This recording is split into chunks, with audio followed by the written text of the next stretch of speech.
Jaime Sanchez, many of us got a first notice of his work for a classic film, as Lumet's The Pawnbroker, when you played the young Puerto Rican assistant to Rod Steiger's character in the movie.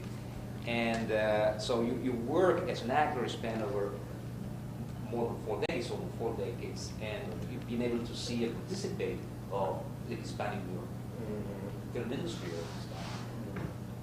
What's your reflection about stereotypes and images? How much has the filmmaking industry, filmmakers in general, been able to dig into the nature of these communities, to the identity of the Latino communities in Europe? How much has evolved over time, or has stayed based or anchored on the same kind of approaches or castings?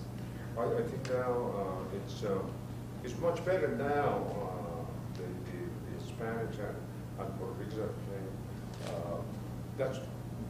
They're playing not the street guy like I used to play, like the pawnbroker or the killer in Wild Bunch. They used to see us that way, but there's a lot of television series and a lot of actors doing like Jimmy Smiths and who are really playing the nice, educated American Hispanic, and that's very good. But I think before that, when I started, you have to be the guy with the, West Side Story types. Yeah, he was in the original That's how I West Side started, Story. West Side Story. And I guess that was the image that was being shown in movies and everything. But now I think it's changing a little bit. I think they're more of intelligent Hispanics than just just street guys with a switchblade and things like that. I love to play this. I liked what she asked me to play this part because I have never played anything like this. A man who is a professional psychiatrist and all this kind of thing. And this was a big challenge for me.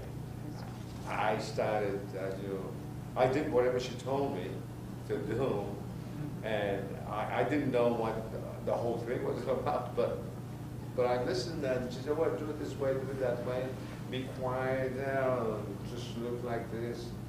And I just followed her directions, and I guess some of it came out. It was for me to work with Jaime Sanchez, who was in The Pawnbroker, coming from Puerto Rico, and then acting opposite Rod Steiger, one of the top American actors, and then being directed by Sidney Lumet, who's one of the top American directors. And then going from that to Sam Peckinpah, also a classic American director, and being in The Wild Bunch, and a lead, the whole story revolves around him in The Wild Bunch. He plays a Mexican vaquero. I mean, there are a whole bunch of guys, American and Mexican, and but to go from that, and then that caliber of work, and then it was really an honor, and to work with him, it was incredible on the set. It was such a pleasure. I think he did an incredible job.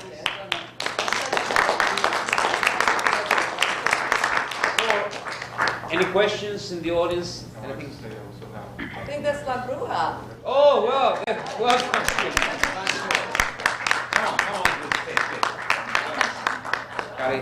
Caridad, please. Take care of this stairs over there. Any questions over there? We got some actors here, yes. You always have a question. I saw the Tijuana movie. What is your next project? You're doing a lot of really good stuff.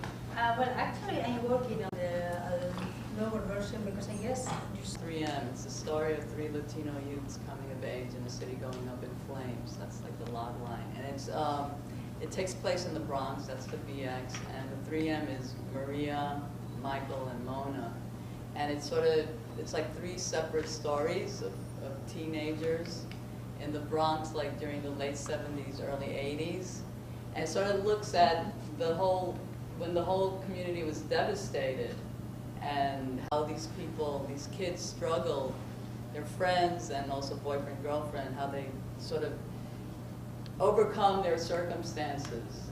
And I think it has a lot of texture, and it's not like, I mean, it has, I mean, I look at aesthetics a great deal and how film aesthetics apply and deliver meaning or detract from meaning.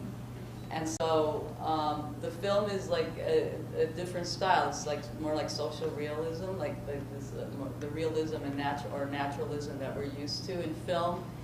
But I think the stories have they have a strong specificity of culture that relates to that during that period in the Bronx, you have it's really the Nuyorican community and this whole emergence of hip hop that eventually happened. But this is the moment when everything's like crashing down. These kids are in high school, and it's like everything's going into ruins around them. And it's how two of them make it out, and one of them is really actually turns out to be the most heroic, but he's the one that's brought down by his circumstances. So it has a really strong specificity and texture of the culture of that time. That's all I want to say. Now, the Bronx will be also present at this film series next Friday with From Mambo to Hip Hop, a South Bronx Tale. Right, that's around the same period, exactly. And what about you, Jaime? What are you next? Be production, acting, going back and forth, which is your next work? I'm working on two projects, a movie,